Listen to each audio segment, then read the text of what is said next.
Na lição passada, lição de número 5, nós estudamos sobre o tema Jesus é Deus, falando sobre a divindade de Cristo e combatendo a heresia ariana que tenta negar a divindade de Cristo, pelo menos no que diz respeito à sua essência, que é igual à do Pai. Ário, que foi diácono em Alexandria e foi advertido depois de incentivar o cisma do Egito. Alexandre, que era bispo da época, então, em Alexandria, o havia advertido, mas permitiu um debate, um sínodo, com a participação de Ário. Ele, que era um exímio dialético, aproveitou a ocasião para disseminar sua heresia, de que Jesus era um Deus inferior, que havia sido criado pelo Pai antes de todas as coisas, e que por isso era inferior ao Pai em natureza, e que não compartilhava a mesma essência que o Pai.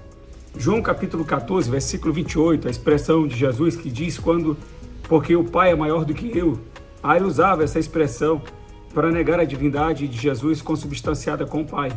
Ele era um Deus em D minúsculo, um Deus inferior. Como diz a lição atual, não era um Deus todo-poderoso. O Pai era um Deus todo-poderoso e Jesus um Deus poderoso. E utilizava o texto, a interpretação errada do texto de Colossenses capítulo 1, versículo 15, o qual é a imagem do Deus invisível, o primogênito de toda a criação, alegando que a expressão primogênito aqui se refere ao primeiro a ser criado. Ário se destaca dos seus antecessores por ser um dialético eminente, extremamente sedutor, e por compor uma doutrina dos seus pensamentos.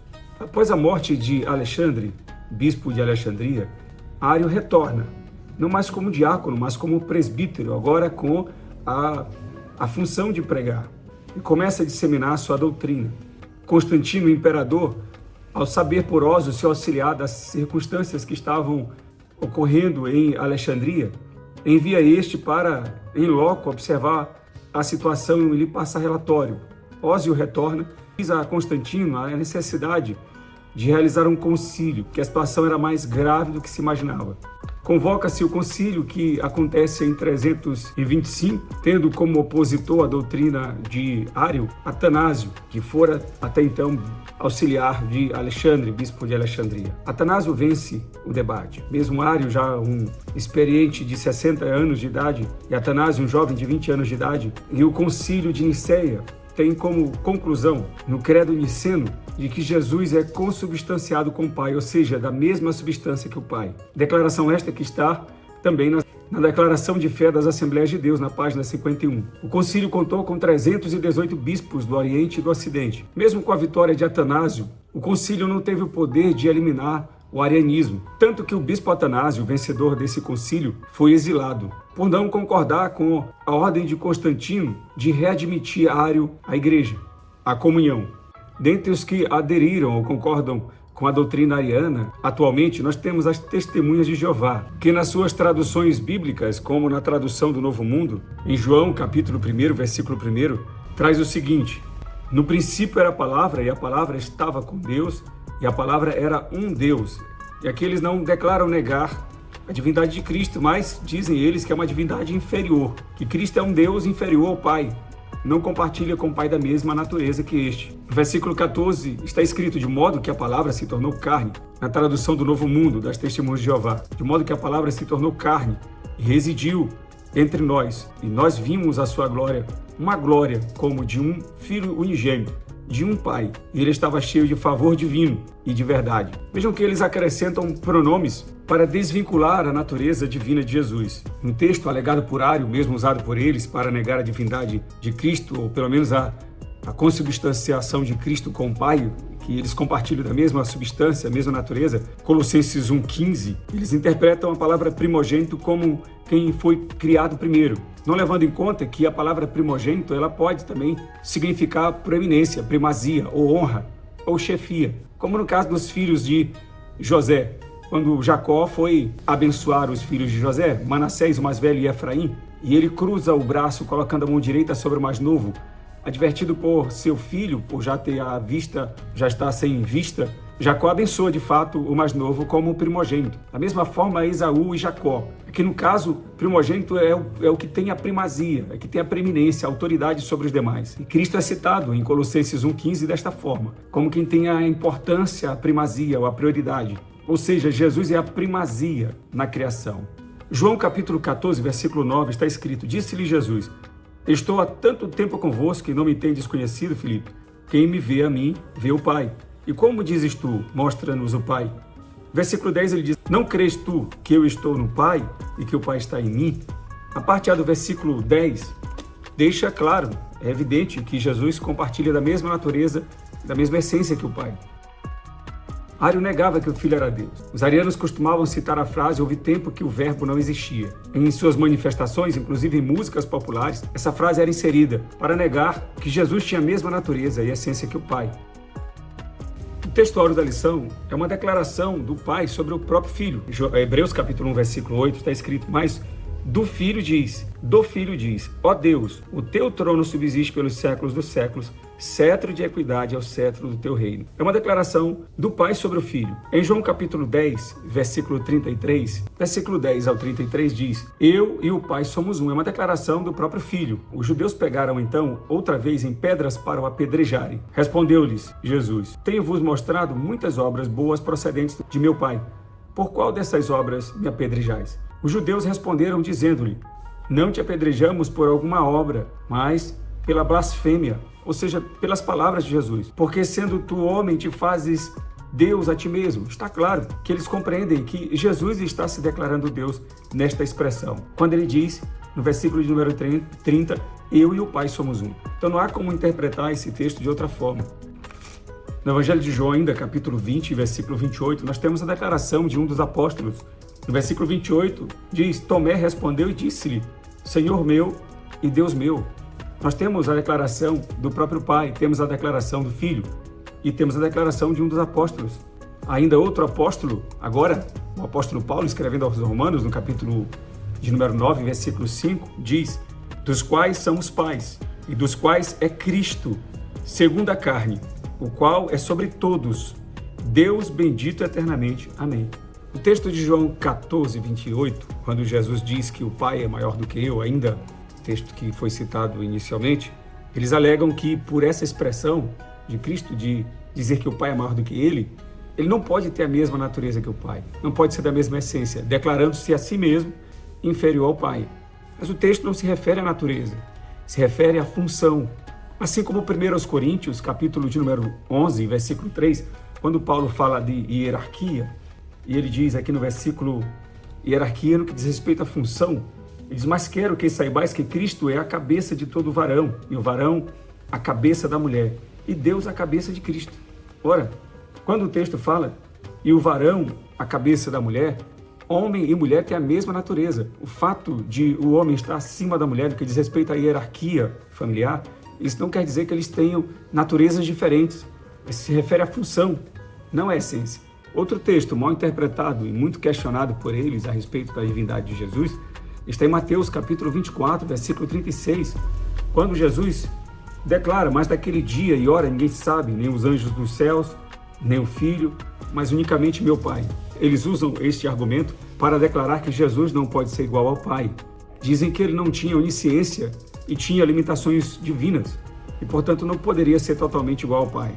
Mas esta não é uma conclusão correta. Se Jesus fosse realmente inferior ao Pai, em natureza e essência, como nós podemos explicar as seguintes passagens da Bíblia? João capítulo 10, versículo 30, que ele diz: eu e o Pai somos um. João capítulo 14, versículo 9, quem me vê a mim vê o Pai. Colossenses capítulo 2, versículo 9, que diz: porque nele habita corporalmente toda a plenitude da divindade. Textos estes já estudados na lição anterior. A Bíblia deixa claro que Jesus não é um ser inferior ao Pai, mas Deus em essência.